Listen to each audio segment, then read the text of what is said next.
scripture is on page 372 of your Pew Bible if you'd like to follow along. Please give me grace on the pronunciation of a lot of these words. There's some tough ones. So I'm reading from 1 Kings chapter 16, starting verse 29 through chapter 17, verse 6.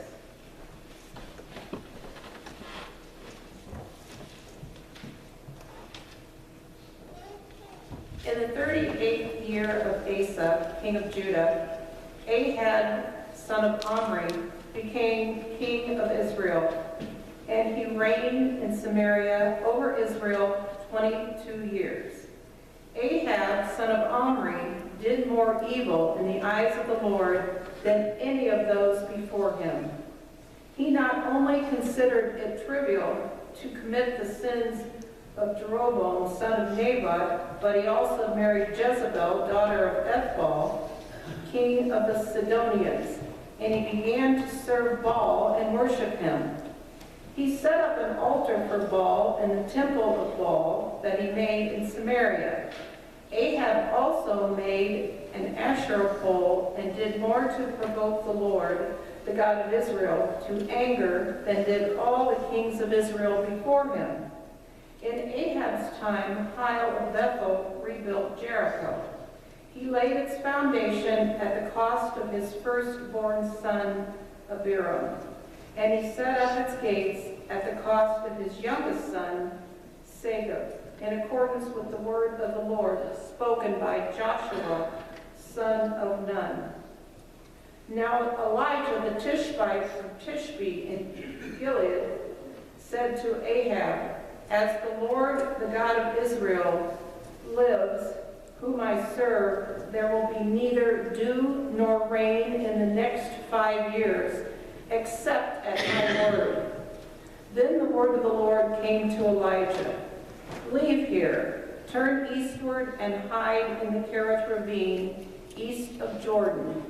You will drink from the brook I have ordered the ravens to feed you there." So he did what the Lord had told him. He went to the Kerith ravine, east of Jordan, and stayed there. The ravens brought him bread and meat in the morning, and bread and meat in the evening, and he drank from the brook.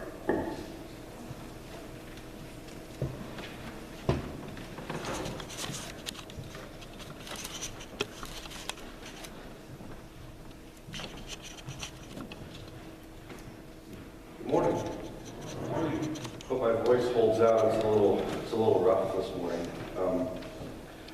I don't know, do any of you like Western movies? I really like Western movies. The classic Clint Eastwood spaghetti Westerns are some of my favorite movies.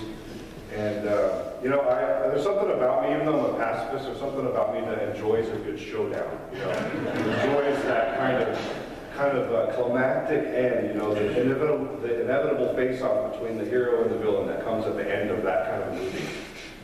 In Westerns, the light and the dark seem so blatant, like sometimes the good guy wears a white hat and a black guy, and the bad guy wears a black hat. I mean, it's just night and day. And the story is told usually in this kind of way that it seems like there's this inevitable collision, like cosmic forces are pushing these two people together to eventually have their big standoff.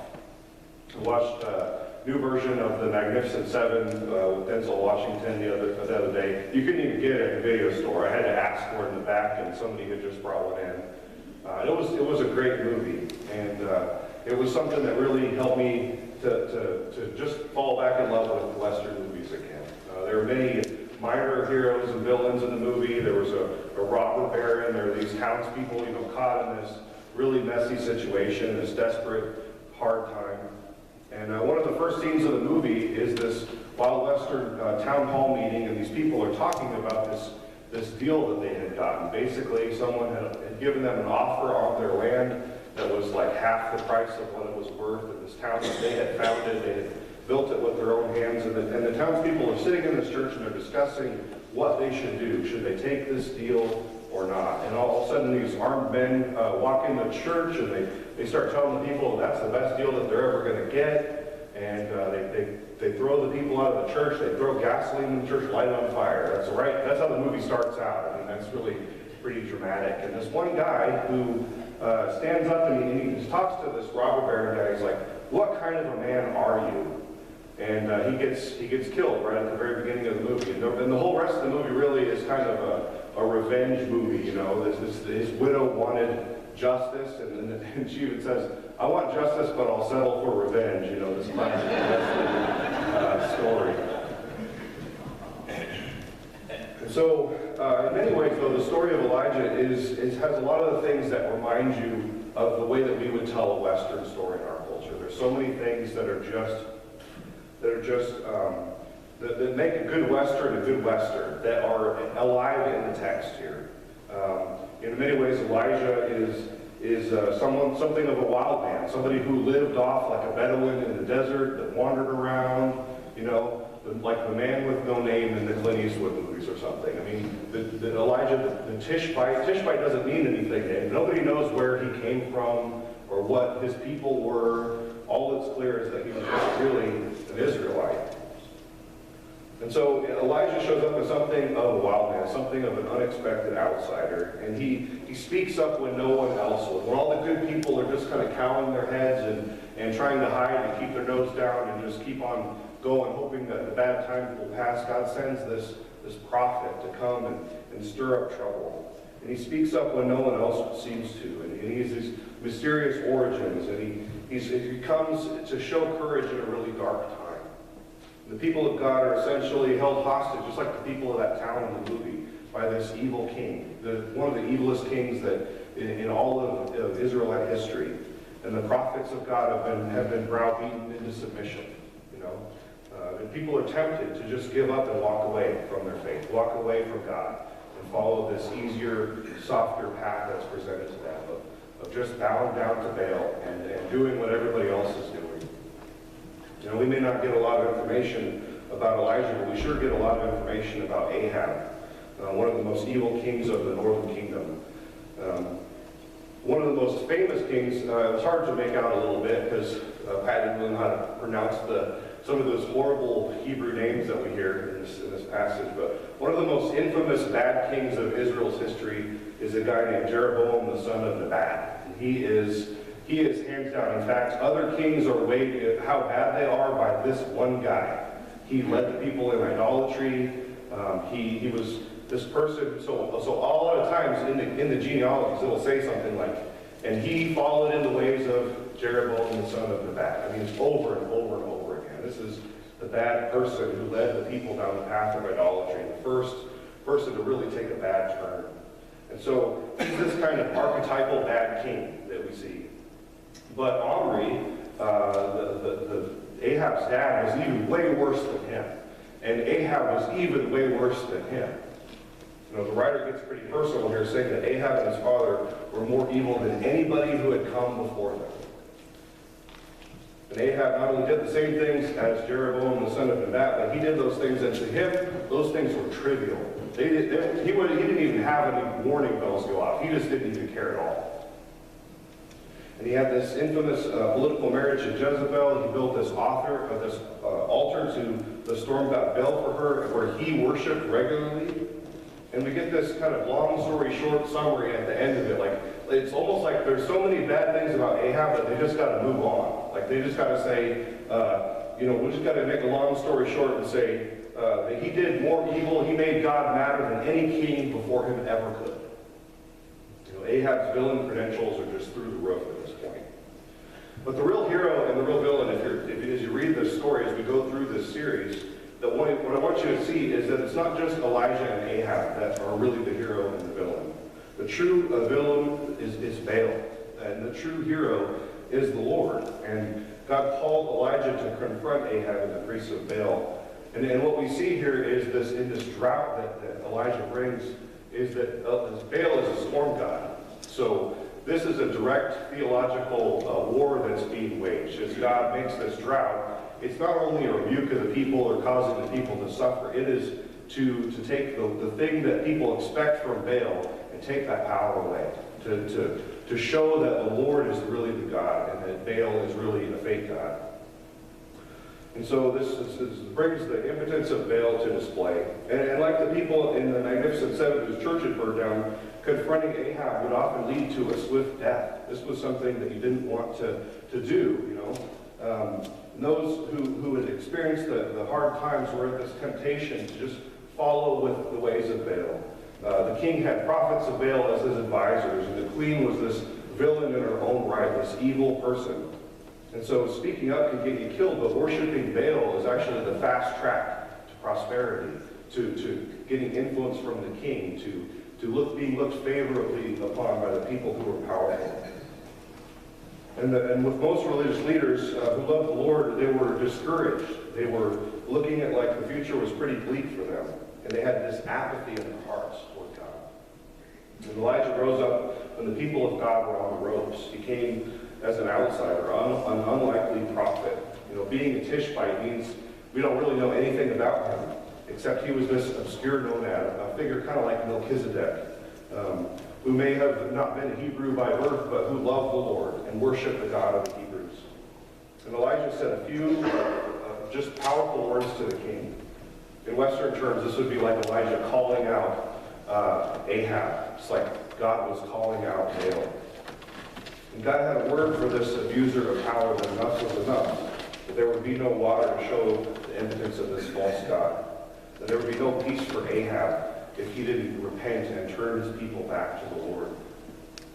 You know, and there are often times of temptation, and in those times of temptation and weakness and hardship, it's human nature to start depending on other people other than God, to look for our Savior in the big strong man, so to speak, or people who can take care of us that aren't really having our best interests at heart. And it's easier to just give in to the easier, softer way and just kind of let the bully win. And confrontation can be costly. And there are times that the people of God just fall into weakness. I wish that it wasn't true, but Elijah is a story about that. There are times when we give into that frustration and helplessness that we find in our life, where we justify doing the wrong thing because everybody else is doing it. And since we're not doing it, we feel like we're missing out. And the truth of God is powerful in the dark times. And sometimes when times are darkest, God raises up an unlikely hero, a person like Elijah, who comes and shows us that we are at a crossroads. We can listen to the truth that God has brought us, or we can turn our backs on it.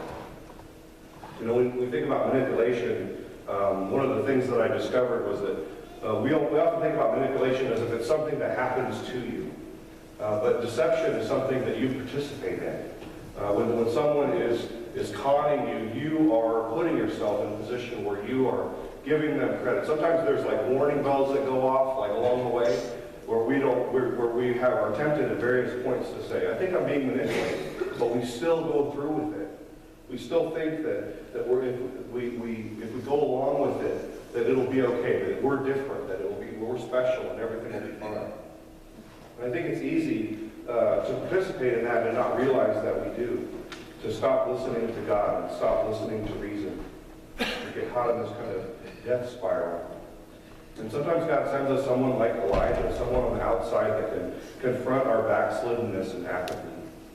Sometimes God calls us to make a stand like Elijah did, to speak truth to power when truth is no longer popular. Sometimes truth comes at a cost.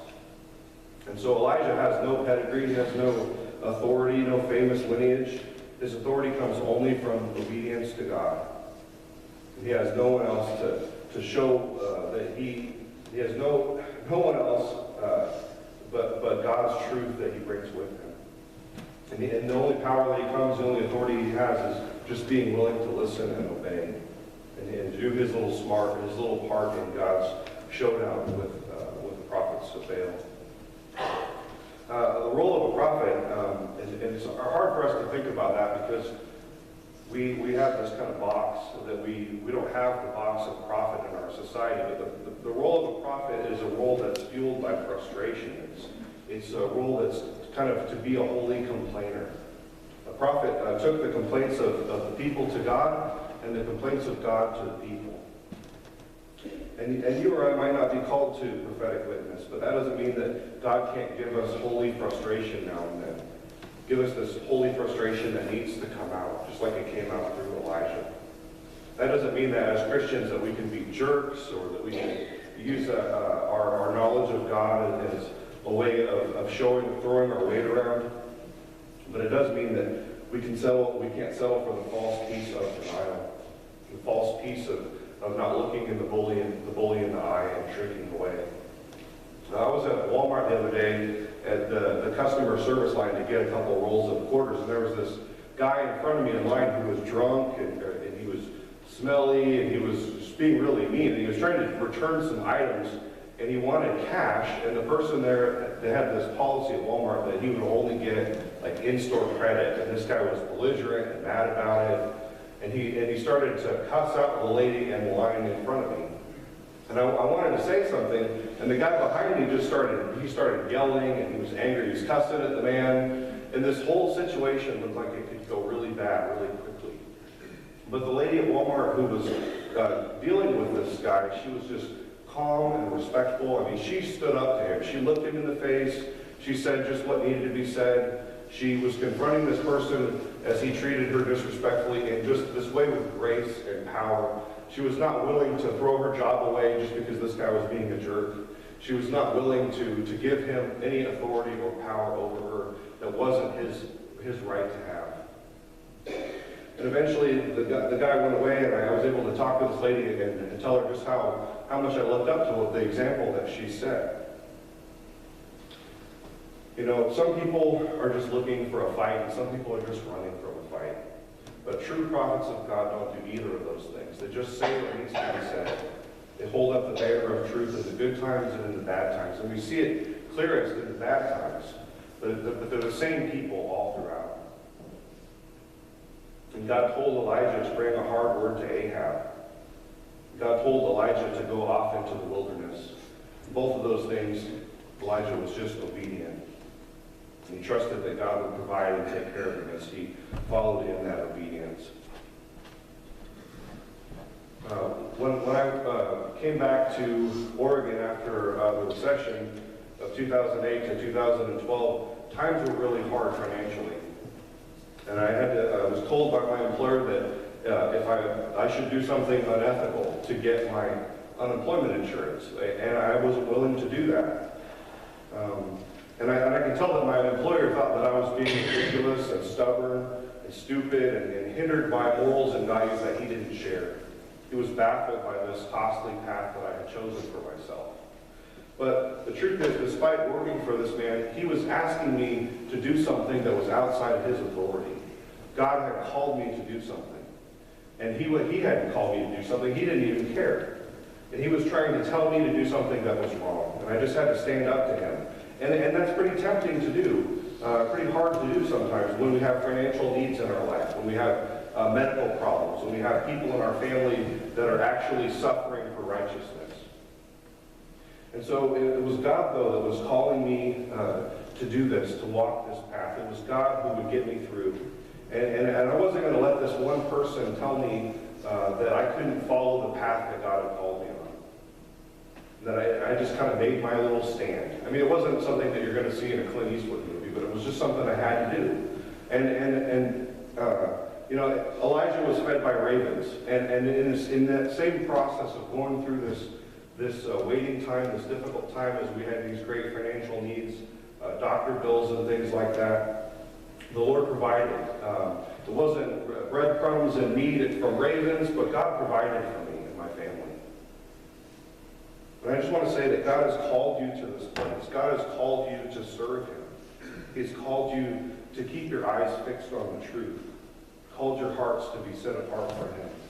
And I don't know what kind of prophetic role the church would have in this crazy political context that we have, where it seems like the war of divisiveness, the war beats of divisiveness just keep coming, and people just get angry all the time. There are people in the church that are trying to speak truth to power in some interesting ways, but I don't know if they're always doing it right, or if they're always waging the right fight that they should. Many progressive Christians are really horrified by just how things are turning out in the government. And and my family. I look at this every day because this is just the sort of thing that led up to the situation financially that I was in before, where we didn't have health insurance, and hundreds of dollars would go out every month to take care of the medical needs in our family. But like Elijah, I'm convinced that the Lord is going to provide, that his call still stands, that whatever happens politically, that whatever political realities or financial pressures squeeze me, that God will take my heart and he will purify it through that his obedience and the truth is something that I can cling through even though those times can get dark. And it's just as important to cling to that in the good times as the bad times. Elijah was a wild man, a wandering hermit. He lived this life of radical trust in the Lord. He didn't flinch when God called him to do big things, like waiting in the wilderness or telling the king that God's judgment was coming. And sometimes God calls us to do that.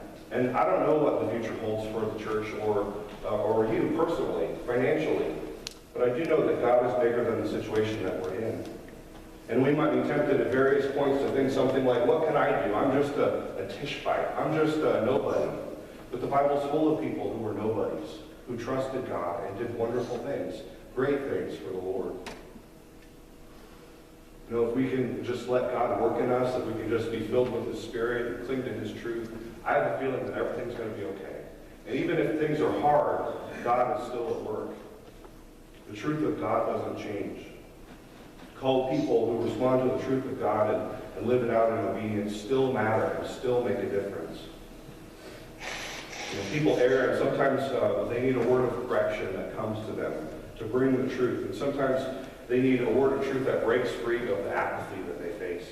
It empowers us to follow in action and live out our faith in radical ways. And Elijah showed his people that God was not done with them yet. That God still was in control and that might doesn't make right. That idolatry and a broken political system would not have the last word. That the priests and the prophets and the people who were sincerely following the Lord and trying to serve God in times of persecution didn't do so in vain. And I think our world needs to see a faith like that. They still need to hear truth like that. They still need to see that the faithful people of God are people who will say what needs to be said. Our world still needs to see that God's calling is greater than the rulers and principalities of this darkened world. That idolatry, however tempting, no matter the heights of its corrupting influence, will not have the last word. That God will have the last word. That evil will not win the day. And so, I don't know where you're at spiritually this morning. I don't know if you need an arrow of truth to come and pierce your heart again. I don't know if there is apathy or discouragement that's at work in you. I don't know if you're tempted to put your trust in fallen things. But I've been in all those places at various points. And I can look back and see that God has been at work through all of it. That sometimes these things that are wrong in our life have the opportunity to point us to God. Elijah is a person, as we look at his life story, who had many highs and many lows. He was very human, and yet God used him powerfully. And he relied on the Lord.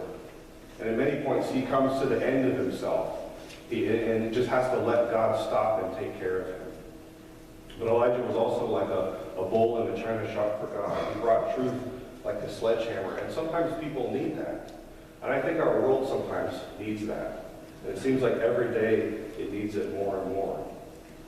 Sometimes I need that. So let's not be people who just sweep things under the rug and are afraid to look the bully in the eye. Let's not be people who are afraid to bring the truth in love. Where people love God and want what God wants, that it doesn't mean that there's not going to be conflicts.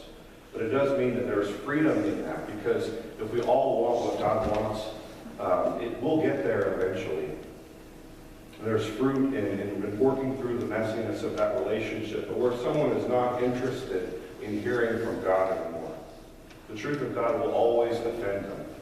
And that doesn't mean that we shouldn't bother, that we should just stop and give up and not let the Spirit of truth continue to guide us. It means that we need to stop and let the Spirit of truth be at work in us, unhindered. And our calling is not a calling to avoid the hard times and the hard conversations that we need to have in our life and just shirk our responsibilities. It's not loving for us to just not go there. It's neglectful. And it's an opportunity for us to let the power of God work through us. The truth of God will bring its light into the dark places, into the darkest of times. And so as we look at the life of Elijah, that's what we're going to see. We're going to see a man of mysterious origin come and speak truth to power and boldly stand up and be a light in a dark time. And I just want to go into a time of open worship and think. I want you to think about the people who have spoke truth to you, who have helped you find your way out of a messy situation or shown you what a strong person of faith, the example of a strong person of faith can do, that have been led by God and been faithful to God when you were kind of feeling apathetic or uninspired, and helped you get through that hard time. Because that's what sometimes God calls us to do for others.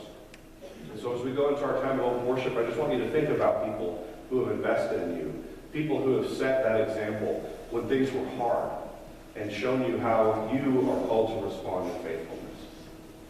So let's go into a time of open worship and let the Lord lead you.